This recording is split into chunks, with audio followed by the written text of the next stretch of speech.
কী নিয়ে ভিডিও বানাবো এটা নিয়ে আসলে একটু খোঁজখবর করছিলাম। তো খোঁজখবর করতে করতে হঠাৎ করে একটা চমৎকার ভিডিও ক্লিপ সামনে চলে আসলো এবং চিন্তা করলাম এটাই তো দুর্দান্ত একটা সাবজেক্ট হতে পারে। অর্থাৎ সাথে সাথে বিষয়টাকে ক্যাচ করে আমি এই যে ভিডিও বানালাম। তো এখানে কিন্তু একটা প্রশ্ন করা হচ্ছে যে দেখেন যে why is a piece not possible between Israel and Muslims, অর্থাৎ ইসরায়েল এবং মুসলমানদের মধ্যে কেন শান্তি সম্ভব না, এই প্রশ্নের উপরেই কিন্তু বিষয়টা। তাহলে এখান থেকে শিক্ষণীয় বিশাল একটা ব্যাপার আছে। আমরা সেটা একটু এখানে যে কথোপকথনের মধ্য থেকে আমরা একটু শুনি। Why is peace not possible between Israel and fundamentalist Muslims? প্রশ্নটা আমরা শুনলাম। এখানে প্রশ্ন করা হচ্ছে যে ইসরায়েল এবং মুসলমানদের মধ্যে কেন শান্তি প্রতিষ্ঠা করা সম্ভব না। এখানে অনেকে কিন্তু মনে করে যে ইসরায়েল রাষ্ট্রটার যদি অস্তিত্ব না থাকতো বা ইসরায়েল রাষ্ট্রটাকে যদি ধ্বংস করে ফেলা হতো, তাহলে মনে হয় যে এই মুসলমানদের মধ্যে কঠিন একটা মুসলমান এবং অমুসলমানদের মধ্যে কঠিন একটা শান্তি প্রতিষ্ঠা হতো। কিন্তু বিষয়টা যে আসলেই তা না, সেটাই কিন্তু এখানে যে ব্যাখ্যা করছে এরা, আমরা শুনি। From the Islamic point, peace means when Islam has taken over the world, established its imperialistic caliphate.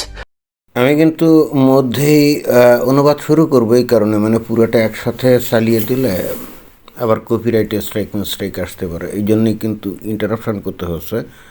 এখানে যেটা বলা হলো সেটা হলো যে ইসলামিক পার্সপেক্টিভে শান্তি হচ্ছে যে সারা পৃথিবীতে যখন ইসলামী খালিফাত প্রতিষ্ঠিত হবে, খিলাফত প্রতিষ্ঠিত হবে, ইম্পেরিয়ালিস্টিক সাম্রাজ্যবাদী খালিফাত খিলাফত প্রতিষ্ঠিত হবে।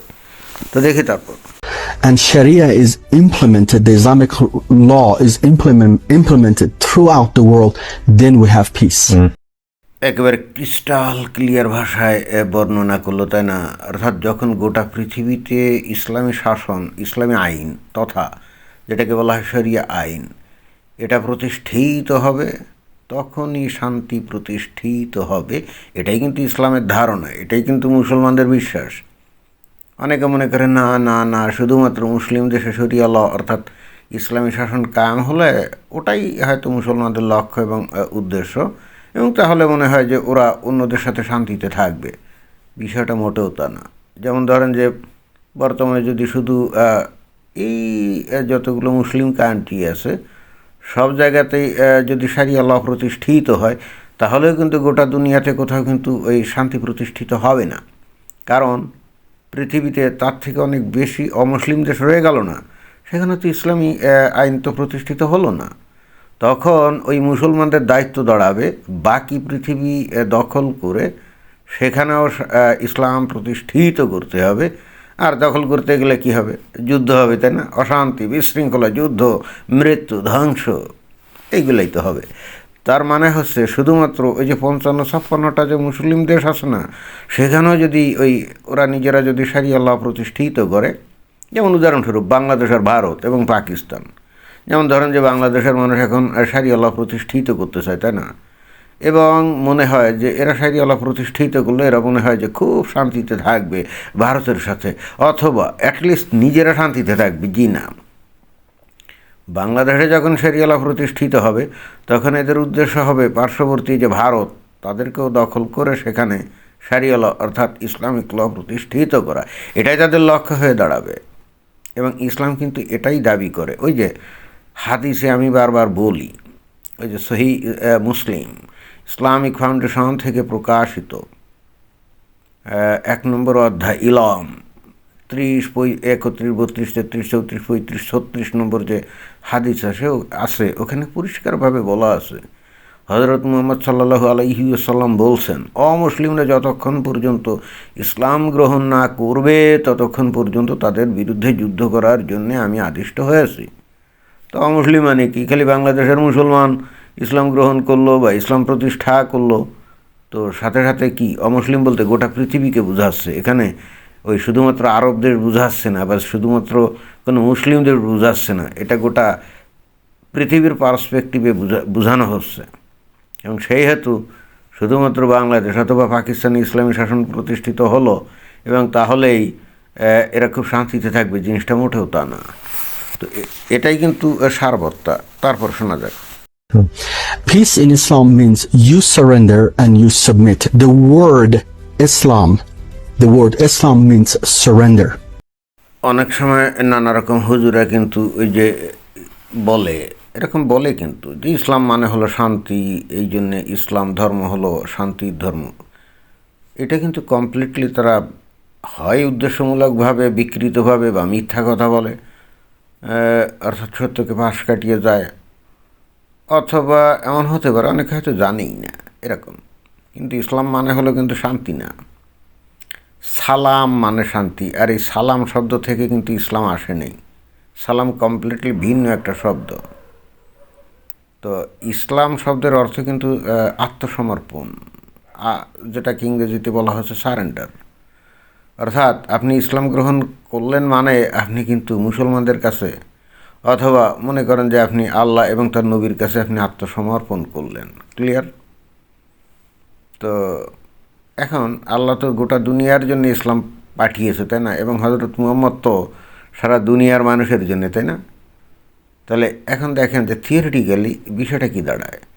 ইসলাম অর্থাৎ ওই গোটা পৃথিবীতে শান্তি প্রতিষ্ঠিত হবে যখন গোটা পৃথিবী সারেন্ডার করবে, গোটা পৃথিবীর মানুষ সারেন্ডার করবে কার কাছে? আল্লাহ এবং তার নবীর কাছে, রাইট? এখান থেকে কিন্তু বোঝা যায় বিষয়টা। এখন এত গভীরে কি কেউ ভাবে?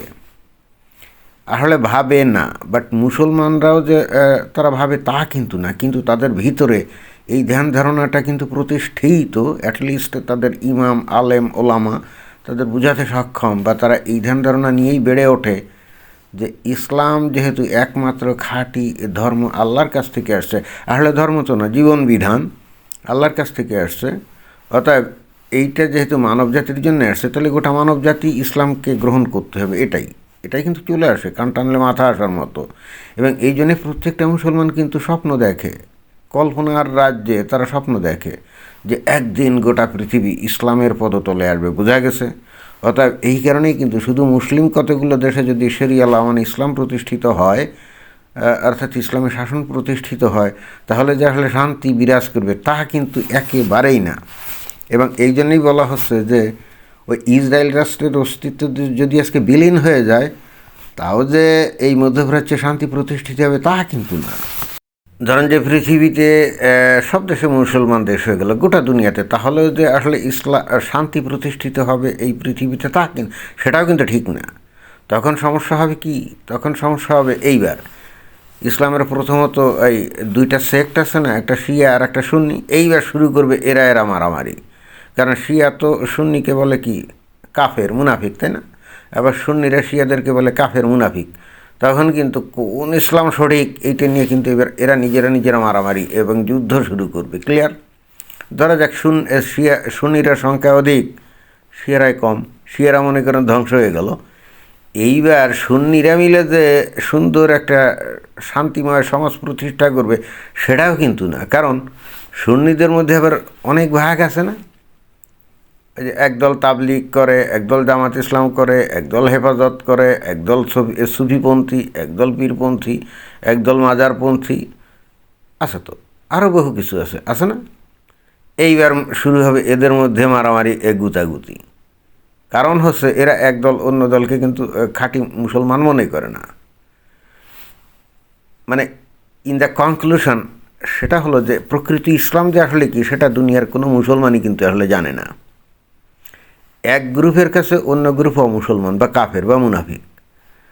তার মানে হচ্ছে পৃথিবীতে প্রকৃতপক্ষে খাঁটি ইসলাম কী জিনিস এইটা যেমন কেউ জানে না, তেমনি খাঁটি মুসলমানকে এটাও কেউ জানে না। তার মানে হচ্ছে কোনোদিনও এই মুসলমানরা পৃথিবীতে শান্তি স্থাপন করতে পারবে এটা একেবারেই সম্ভব না। কারণ তাদের ধর্মটাই তো ডিফাইন্ড না। তাদের খাঁটি ইসলাম কী জিনিস এটা তো ডিফাইন্ড না। এবং একই সঙ্গে গোটা পৃথিবীর মুসলমানরা একমত না। পৃথিবীর একই, ওই যে বললাম না যে সুন্নি, এই সুন্নিদের মধ্যেই বহুভাগ। যদি এমনকি শিয়ারাও জিতে যায়, সুন্নিরা ধ্বংস হয়ে যায়, তাহলেও কিন্তু শান্তি প্রতিষ্ঠিত হবে না। কারণ এই শিয়াদের মধ্যেও আছে আবার বহু ভাগ। এক দল অন্য দলকে খাঁটি মুসলমান মনে করে না। একেবারে সোজা কথা, ইসলাম মানে হলো সারেন্ডার। কার কাছে সারেন্ডার করবে এটাই তারা জানে না। কারণ একজন মানুষ যদি সুন্নি ইসলাম গ্রহণ করে, ধরেন একজন অমুসলমান, তাহলে সে সুন্নিদের কাছে সারেন্ডার করলো, তাই না? সেক্ষেত্রে সে শিয়াদের কাছে শত্রু হয়ে গেল না। আবার সুন্নির কোন গ্রুপের কাছে সারেন্ডার করলো? সে কি তাবলিগের কাছে করলো, নাকি জামায়াত ইসলামের কাছে করলো, নাকি কোনো পীরের কাছে করলো? যখনই মনে করেন জামাতের কাছে করবে, তখন যারা নাকি ওই যে তাবলিগপন্থী তাদের কাছে শত্রু হবে, পীরপন্থী তাদের কাছে শত্রু হবে, হেফাজতপন্থী তাদের কাছে শত্রু হবে। আবার যদি কেউ কোনো পীরের কাছে সারেন্ডার করে, মানে ইসলাম গ্রহণ করে, তখন সে জামাতের কাছে শত্রু হবে, তখন সে তাবলিগের কাছে শত্রু হবে। বোঝা গেছে? অর্থাৎ এই মুসলমানরা নিজেরাই জানে না যে তারা আসলে কার কাছে সারেন্ডার করলো এবং মুসলমান হলো। এরা নিজেরাও জানে না এবং কেউ বলতেও পারবে না, অর্থাৎ এরা একমত না। এইবার বোঝা গেছে যে এই দুনিয়াতে কেন ইসলাম কোনো দিন শান্তি প্রতিষ্ঠা করতে পারবে না যদি দুনিয়ার সব মানুষই ইসলাম গ্রহণ করে। কারণ ওই যে আসলে কে কোন ইসলাম গ্রহণ করলো এটা তো জানে না। এক গ্রুপের ইসলাম গ্রহণ করলে অন্য গ্রুপের কাছে সে কাফের মুরতাদ। এই জন্যে পৃথিবীর প্রত্যেকটা মুসলমান একটা ইলিউশনের মধ্যে আছে। তারা আসলে জানেই না যে তারা আসলে কী এবং কোন ইসলাম অনুসরণ করে এবং কোনটা আসলে খাঁটি ইসলাম। একেবারে ইচ অ্যান্ড এভরি মুসলিম তারা কিন্তু এই মেন্টালি এই ধরনের একটা ডিস্টার্বিং কন্ডিশনের মধ্যে আছে। এবং এই জন্য দেখবেন যে মুসলমানদের মধ্যে অস্থিরতা মারাত্মক, তাদের কোনো কিছুতে সংযম নেই, ধৈর্য নাই, এবং এই জন্যে কোনো পরমত সহিষ্ণু না। তারা তাদের নিজস্ব মতবাদের বাইরে অন্য কোনো মতবাদ শুনতে তো পারেই না, বরং শোনার সাথে সাথে সে খেপে যায়। আশা করি বুঝতে পারছেন। মুসলমানদের মধ্যে এই যে চিত্ত চাঞ্চল্য, অসংযমী চরিত্র, এটাও কিন্তু নিহিত তাদের ওই ইসলামের মধ্যে। ওই যে তারা জানে যে ইসলাম একমাত্র সত্য ধর্ম, আল্লাহর কাছ থেকে আসছে, কিন্তু জানে না যে সেই আল্লাহর কাছ থেকে আসা ধর্মটা কোনটা। এ বিষয়ে তারা একমত না। প্রত্যেকেই মনে করে, অর্থাৎ প্রত্যেকটা গ্রুপই মনে করে তাদেরটাই আসল আর বাকিটা ভুয়া। ধন্যবাদ।